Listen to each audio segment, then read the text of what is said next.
जय हिंद विद्यार्थियों, आज हम हिंदी व्याकरण के अंतर्गत क्रिया नामक पाठ का अध्ययन करेंगे। प्यारे बच्चों, इस पाठ को पढ़ने से पहले हम इसके कुछ उद्देश्यों के बारे में मैं आपको जानकारी दे देती हूँ। इसके कुछ उद्देश्य हैं, जैसे कि नए शब्दों का ज्ञान प्राप्त करना। जब हम इस पाठ का अध्ययन कर लेंगे तो हमें नए शब्दों का ज्ञान प्राप्त हो जाएगा। दूसरे नंबर पे है क्रिया शब्दों की पहचान का ज्ञान।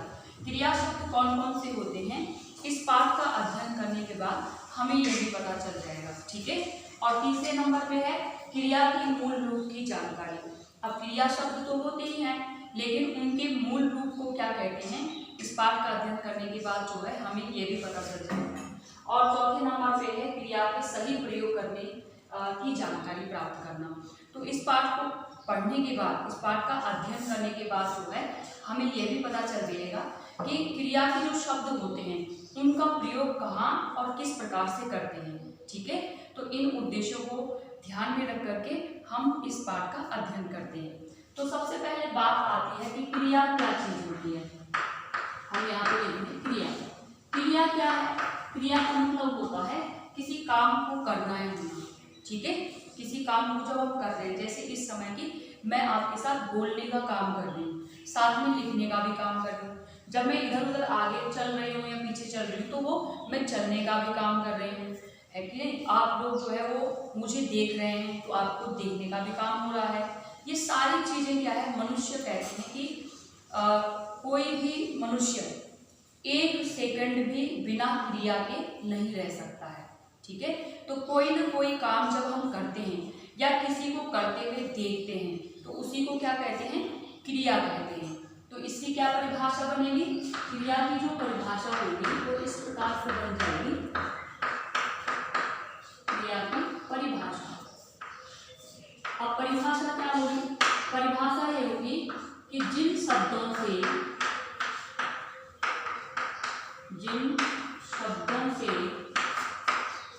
किसी काम का करना या किसी काम का करना या होना पाया जाता है,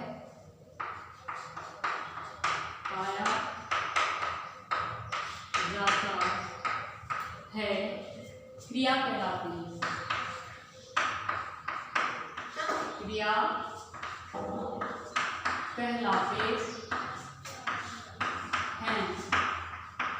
अब क्या कहा मैंने यहाँ पे कि जिन शब्दों से किसी काम का करना या होना पाया जाता है। ठीक है। क्या कह रहे हैं हम कि जिन शब्दों से हमें किसी काम का करना या होना, करना मतलब जो हम स्वयं कर रहे हैं, होना का मतलब जिसको हम होते हुए देख रहे हैं। ठीक है। किसी काम को हम स्वयं कर रहे हैं और या हम किसी को करते हुए देख रहे हैं, तो जो वो काम हो रहा है, जो शब्द हमें यह बात बताते हैं, वही शब्द क्या कहलाते हैं, क्रिया शब्द कहलाते हैं, या उसी को हम क्रिया कहते हैं। ठीक है। अब उदाहरण के यहाँ पर मैं आपको दे रही हूँ। उदाहरण में हम ये लिख रहे हैं, देखो उदाहरण में मैं आपको एक उदाहरण दे रही हूँ। यहाँ पे राम पढ़ रहा है। अब आप देखिए कि यहाँ पर मैंने वाक्य लिखा है राम पढ़ रहा है। अब जो राम पढ़ रहा है, राम जो है वो करता है, यानी काम को करने वाला है। ठीक है। काम को करने वाला क्या कहलाता है व्याकरण में, कर्ता कहलाता है। और पढ़ रहा है, पढ़ने का काम हो रहा है उसके द्वारा। क्या काम हो रहा है उसके द्वारा, पढ़ने का काम हो रहा है। तो प्यारे बच्चों, जैसे यहाँ पर कि राम शब्द है, तो राम यहाँ पर कर्ता शब्द है। क्या है यहाँ पे, कर्ता शब्द है जो पढ़ रहा है। तो अभी मैंने आपको यहाँ पर उद्देश्य में बताया था कि क्रिया के मूल रूप का भी हमें पता चलेगा। तो यहाँ पर ये क्रिया का मूल रूप है। ठीक है। क्रिया यहाँ पर है ये, लेकिन क्रिया का कौन सा रूप है, ये मूल रूप है। तो इसको कहेंगे हम क्रिया का मूल रूप। क्रिया का मूल रूप। तो क्रिया का मूल रूप क्या कहलाता है वो मैं आपको नेक्स्ट अभी बताऊंगी। तो यहाँ पर क्रिया का मूल रूप है ये।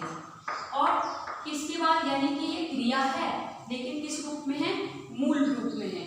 और जो रहा है, ये जो शब्द है रहा है, ये कहलाता सहायक क्रिया। क्या कहलाती है? सहायक क्रिया।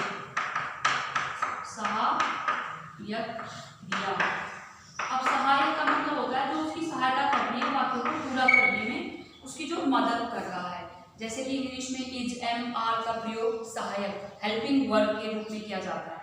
ऐसे ही हिंदी भाषा में जो रहा है, रहे हैं, रहे थे, रहे होंगे, ठीक है, ये सभी शब्द जो है वो सहायक क्रिया के रूप में जाने जाते हैं। यहाँ पर पढ़ क्या है? क्रिया का मूल रूप है। राम क्या है? कर्ता है। राम क्या है? यहाँ पे कर्ता शब्द है, यानी काम को करने वाला। अब यहाँ पर दूसरा उदाहरण मैं आपको दे रही हूँ। दूसरा उदाहरण में यहाँ पे मैं लिख रही हूँ वह स्कूल जाता है। वह स्कूल जाता है। अब आप यहाँ पे देखिए कि वह शब्द भी क्या है? वह शब्द तो वैसे तो सर्वनाम शब्द है जब हम सर्वनाम पाठ पढ़ेंगे, लेकिन इस समय हम क्रिया पाठ पढ़ रहे हैं तो वह शब्द क्या कहलाएगा? व्याकरण के दृष्टिकोण से कर्ता कहलाएगा। और स्कूल शब्द क्या है? स्कूल शब्द जो है कर्म है, यानी कि वहाँ कोई काम किया जा रहा है। कहाँ क्या किया जा रहा है? कहाँ जा रहा है? जाना, यानी जाता। तो जाता शब्द यहाँ पे मुख्य क्रिया हो गई। क्या हो गई? यहाँ पर एक मुख्य क्रिया हो गई। मुख्य क्रिया है ये यहाँ पर, ठीक है। तो ये चीज आपको ध्यान रखना है। आगे की क्लासेस में आप जब जाएंगे 8th, 9th, 10th में, तो वहां पर आपको जो है ये आपको पढ़ने को मिलेगा। ये सब पदबंध मिलेंगे, है कि नहीं। और इसके अलावा और भी बहुत सारे पाठ उसमें जोड़ दिए जाएंगे, जिसमें कि आपको ये बताना पड़ेगा।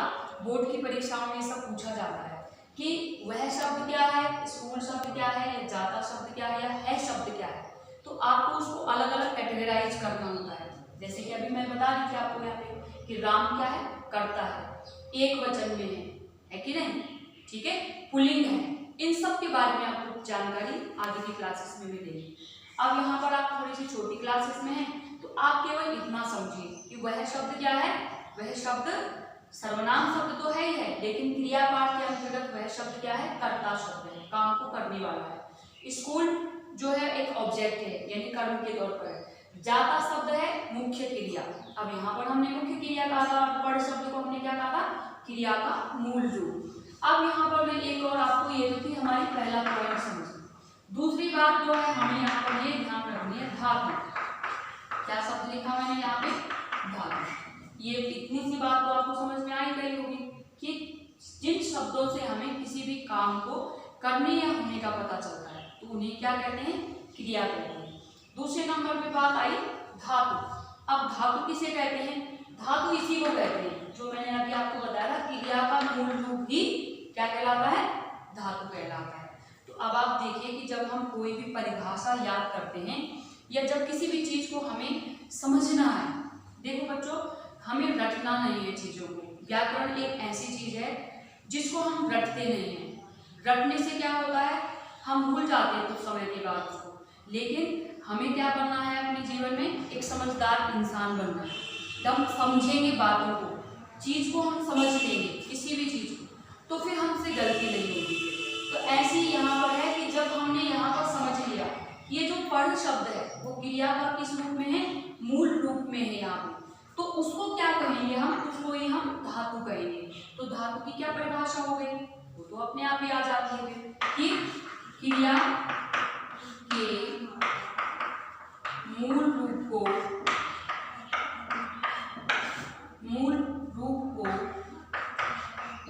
धातु कहते हैं। धातु कहते हैं। अब आप देखिए कि यहाँ पर हम लिख रहे हैं कि क्रिया के मूल रूप को धातु कहते हैं। जैसे कि बहुत सारे उदाहरण हैं आपके पास में। अभी तो आप थोड़ा सा भूल रहे हो कि मेरे पास क्या उदाहरण होगा, लेकिन आपके पास बहुत सारे उदाहरण हैं। कैसे हैं? खा, पी, चल, उठ, बैठ, नहा, पढ़, धो, लिख, है कि नहीं। ये सारे शब्द, ये सारे जो शब्द हैं वो किस रूप में है? धातु रूप में है, क्रिया के मूल रूप में है। क्या क्या कहा मैंने? खा, पी, चल, उठ, बैठ, पढ़,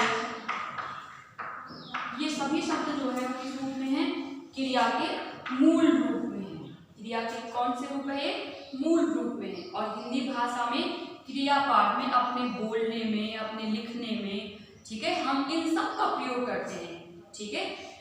लेकिन जब इन धातु रूप के पीछे हम ना प्रत्यय जोड़ देते हैं, जब हम प्रत्यय का प्रयोग करते हैं, 5th क्लास तक के बच्चे जो है वो 6th क्लास ऑनवर्ड प्रत्यय नामक पाठ का अध्ययन करेंगे।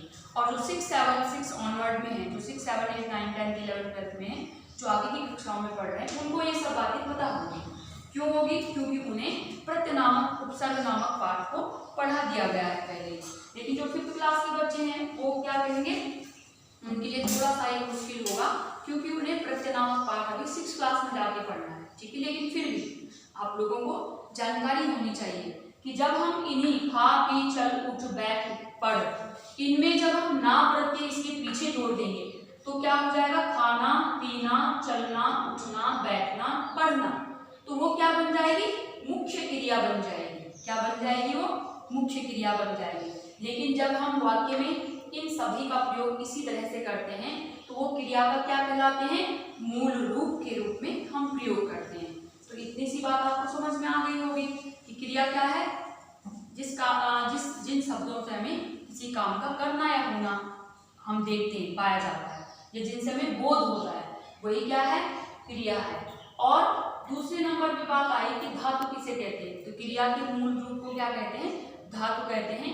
और यहाँ पर हमने जो परिभाषा लिखी थी कि जिन शब्दों से हमें किसी काम का करना या होना पाया जाता है, यानी कि होने का बोध होता है। यहाँ पर हम ये भी कह सकते हैं कि जिन शब्दों से किसी काम के करने या होने का बोध हो। अब हमने वहाँ पे बहुत सरल कर दिया, मैंने उसको और सरल रूप में बता दिया आपको, ताकि आप बिल्कुल ही उसको समझ जाए। अब हम बात करेंगे क्रिया के कितने भेद होते हैं, ठीक है प्यारे बच्चों। अब हम पढ़ेंगे क्रिया के भेद। क्रिया के भेद कितने होते हैं, ठीक है। अब अलग अलग किताब में जो है वो अलग अलग प्रकार से लेखक भी दे रहते हैं, लेकिन क्रिया की जो है मुख्य रूप से 2 भेद होते हैं। कितने भेद होते हैं? 2 भेद होते हैं। सबसे पहले है कर्म के आधार पर, कर्म के आधार पर, और दूसरे नंबर पे है संरचना के आधार पर। दूसरे नंबर पे क्या है? संरचना के आधार पर, संरचना के आधार पर। अब आप ये देखिए कि संरचना के आधार पर और कर्म के आधार पर क्रिया के 2 भेद होते हैं, ठीक है। छोटी क्लासेस में जो है 1 to 5 में केवल कर्म के आधार पर ही क्रिया को पढ़ाया जाता है, सकर्मक क्रिया और अकर्मक क्रिया। लेकिन आप लोगों को ये ध्यान रखना है कि क्रिया के कितने भेद होते हैं? 2 भेद होते हैं, कर्म के आधार पर, संरचना के आधार पर। और हम कर्म के आधार पर फिर सकर्मक क्रिया और अकर्मक क्रिया का अध्ययन करेंगे सबसे पहले, ठीक है। तो यहाँ पर जो है सबसे पहले हम इसको पढ़ेंगे, फिर हम उसके बाद इसको पढ़ेंगे। तो हम जो है सबसे पहले, ये तो आपने पता चल ही गया होगा कि क्रिया के कितने भेद होते हैं? 2, कर्म के आधार पर और संरचना के आधार पर, ठीक है। तो कर्म के आधार पर जो है वो इसके 2 भेद होते हैं। इसके कितने भेद होते हैं? 2 भेद होते हैं। नंबर 1 पर है सकर्मक क्रिया, सकर्मक क्रिया, और दूसरे नंबर पे है अकर्मक क्रिया, ठीक है।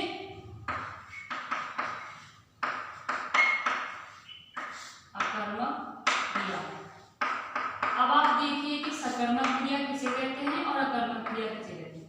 इनको समझना बहुत सरल है, लेकिन उसके लिए थोड़ा सा हमें क्या करना चाहिए, थोड़ा सा हमें ध्यान से पढ़ना होता है और समझना होता है।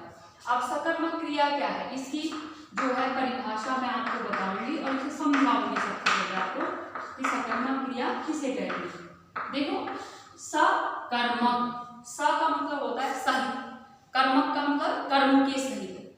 जो क्रिया कर्म के साथ होती है वही क्या कहलाती है, सकर्मक क्रिया कहलाती है। अब आप देखिए कितनी सरल परिभाषा हो गई इसकी। क्यों हो गई? क्योंकि हमें जो है शब्दों का ज्ञान होना बहुत जरूरी है। मैंने लिखा था ना कि हमें नए शब्दों का ज्ञान होगा, तो कर्म तो है ही है, कर्म का मतलब कर्म के स का मतलब होता है सहित। किसके सहित? कर्म के सहित। कौन? क्रिया। तो इसकी परिभाषा क्या होगी कि जो क्रिया कर्म के साथ होती है, जो क्रिया कर्म के साथ होती है,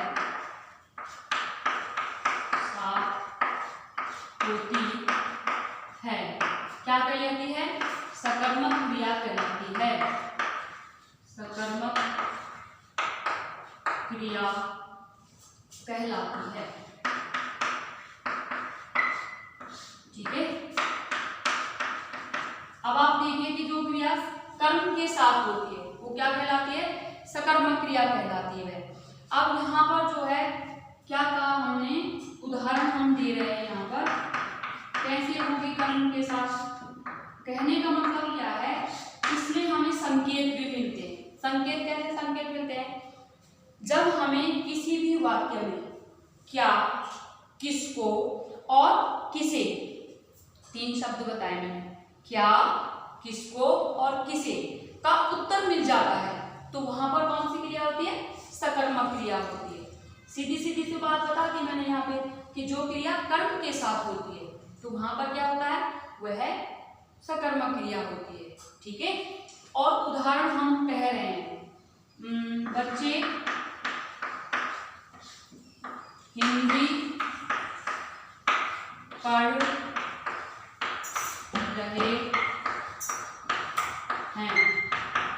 अब आप देखिए यहाँ पर मैंने उदाहरण दिया, बच्चे हिंदी पढ़ रहे हैं। अब बच्चे जो है वो, बच्चे तो कर्ता हो गया और पढ़ना क्या होगा? क्रिया हो गया, रहे हैं सहायक क्रिया हो गई। जो हिंदी शब्द आया हमारा, ये कर्म के आधार पर है, यानी ये कर्म का यहाँ पर रोल अदा कर रहा है। क्यों?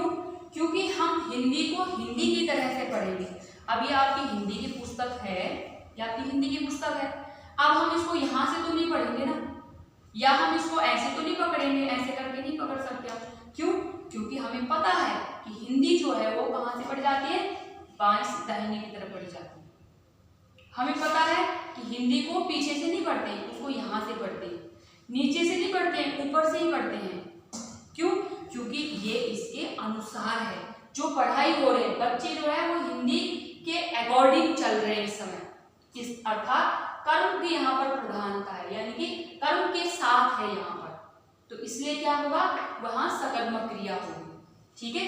दूसरा उदाहरण दे देती हूँ मैं आपको, राम क्रिकेट खेल रहा है, खेल रहा है। अब आपको मैंने अभी कहा था कि हमारे पास 3 शब्द है। कौन से हैं वो शब्द? शब्द हैं जिसमें हमें क्या, किसको और किसे, ये 3 शब्द हैं। अब आप देखिए कि इन दोनों वाक्यों में हमें इनका आंसर मिल जाएगा। जैसे कि बच्चे क्या पढ़ रहे हैं, तो हमें उत्तर क्या मिला? हिंदी। बच्चे किसको पढ़ रहे हैं, यानी किस विषय को पढ़ रहे हैं, तो हिंदी को पढ़ रहे हैं, इसका भी आंसर मिल गया। किसे, अब बच्चे किसे पढ़ रहे हैं, यानी किस विषय को पढ़ रहे हैं, तो ये यहाँ पर वहां पर भी हिंदी का उत्तर मिल गया। ऐसे ही राम क्या खेल रहा है, किस, क्रिकेट। राम किसको खेल रहा है? क्रिकेट खेल को खेल रहा है। तो इसलिए क्या हो गया यहाँ पे, यहाँ हमें जो है क्या, किसको और किसे का उत्तर मिल रहा है, इसलिए इन वाक्यों में क्या है? सकर्मक क्रिया है। सकर्मक क्रिया क्यों है? क्योंकि क्रिया जो है यहाँ पर वो किसके साथ है? कर्म के साथ है। जो हमारा दूसरा वाक्य है उसमें क्रिकेट है। अब राम जो है वो क्रिकेट खेल रहा है, क्रिकेट के अनुसार उसको खेलना पड़ेगा, यानी कि जो कर्म है उसकी यहाँ पे प्रधानता रहेगी। प्रधानता मतलब उसके अनुसार कर्ता को काम करना पड़ेगा। जैसे कि मैं आपकी टीचर हूँ, इस समय आपको पढ़ा रही हूँ, तो मैं आपके माइंड लेवल को देखकर पढ़ाऊंगी, आपके कक्षा को देखकर पढ़ाऊंगी। मैं बहुत बड़े बड़े शब्दों का प्रयोग नहीं कर सकती। क्यों नहीं कर सकती हूँ? क्योंकि आप अभी छोटे बच्चे हो, है कि नहीं? तो मैं आपको देख करके अपने शब्दों का प्रयोग कर रही हूँ इस समय, क्योंकि मैं आपके अनुसार पढ़ा रही हूँ, यहाँ पे अपने अनुसार नहीं पढ़ा रही हूँ। ठीक है, तो यहीं पर क्या है, क्योंकि आप बच्चे हो, अध्यापिका कक्षा में पढ़ा रही है, तो कक्षा के अनुसार मैं पढ़ा रही हूँ। अपनी जो मेरी आवाज है उसका मॉड्यूलेशन में कक्षा के अनुसार ही कर रही हूँ। अब मैं जोर जोर से बोलना शुरू कर दूँ तो वो भी अच्छा नहीं लगेगा, या मैं फिर धीरे धीरे बोलूँ तो आपको सुनाई भी नहीं देगा, तो उससे क्या होगा, हमारी कक्षा जो है अच्छी नहीं चल पाएगी। तो इस समय क्या है, उसी प्रकार से यहाँ पर भी है कि राम क्रिकेट खेल रहा है, तो इसका छोटा सा क्या हो गया कि जो क्रिया कर्म के साथ होती है वहां पर कौन सी क्रिया होती है, सकर्मक क्रिया होती है। दूसरे नंबर पे हमारी बात थी, ये दूसरा पॉइंट हमारा अकर्मक क्रिया। अब अकर्मक क्रिया क्या है, ये भी सरल सी परिभाषा है अकर्मक क्रिया की। अब अकर्मक क्रिया किसे कहते हैं वो मैं आपको बताती हूँ।